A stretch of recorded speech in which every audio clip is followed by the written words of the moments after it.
దాచుకో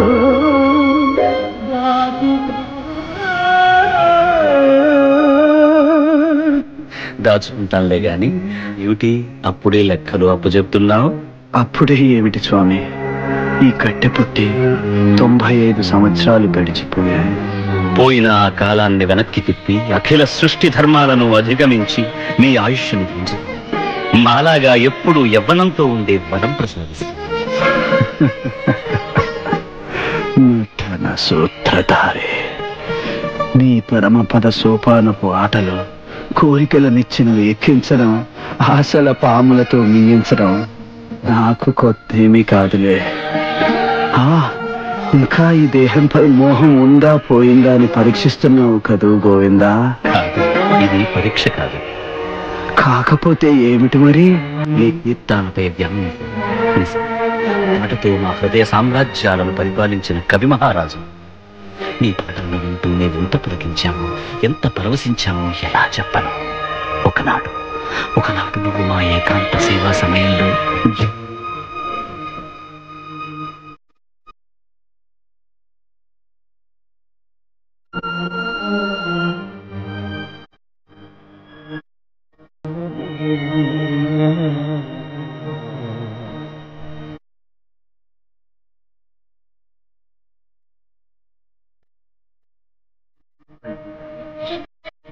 శిబాలకుండై వటపత్రంపై పవడించి సేద తీరానయ్యా.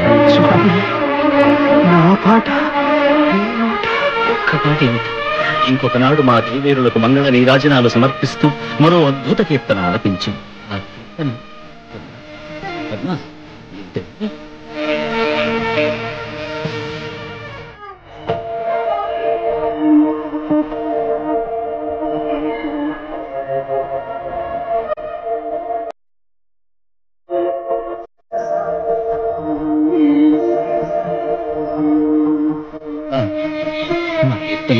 ఇచ్చి రుణం తీర్చుకోగలరు.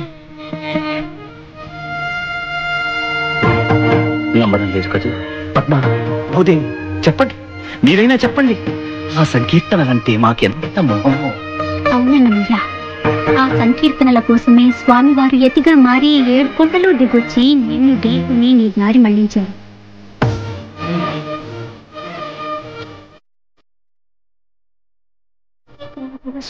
స్వయంగా పురోహితులై నీ పెళ్లి జరిపించారు.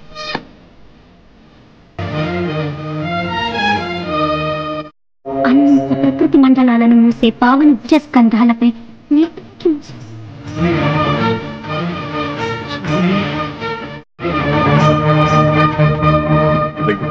అలా ఉంటే ఎవరు మమ్మల్ని ఆడిస్తారయ్యా? నా పాటలు లోకాలను ఆడించే మిమ్మల్ని ఆడించాయా? వాటిని మీరు గుర్తుంచుకొని మళ్ళీ పాడి వినిపించేంతగా ఆడించాయా? చాలు స్వామి, చాలు. నాకు పట్టలేని అలసిపోయేంత ఆనందం కలుగుతోంది. అమ్మా, ఈ ఆనందం నాకు దూరం కాకముందే మోక్షలోకం అనుగ్రహించమని చెప్పండి అమ్మా, చెప్పండి అమ్మా. వినరు, ఈ భక్తులు మా మాట వినరు. వాళ్ళు చెప్పిందే మేము వినాలి. వింటాం, కానీ అంతకుముందు మనసారా ఇంకొక్క కీర్తన వినాలి. అవును స్వామి.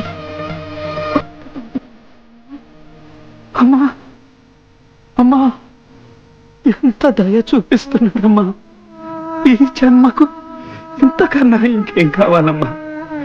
మీరు ప్రత్యక్షం కావడం, ప్రశంసించడం, పాడమని శాసించడం, ఇదిగాక సౌభాగ్యం, ఇదిగాక తపము, మరి ఇదిగాక వైభవం ఇంకొకటి కలదా?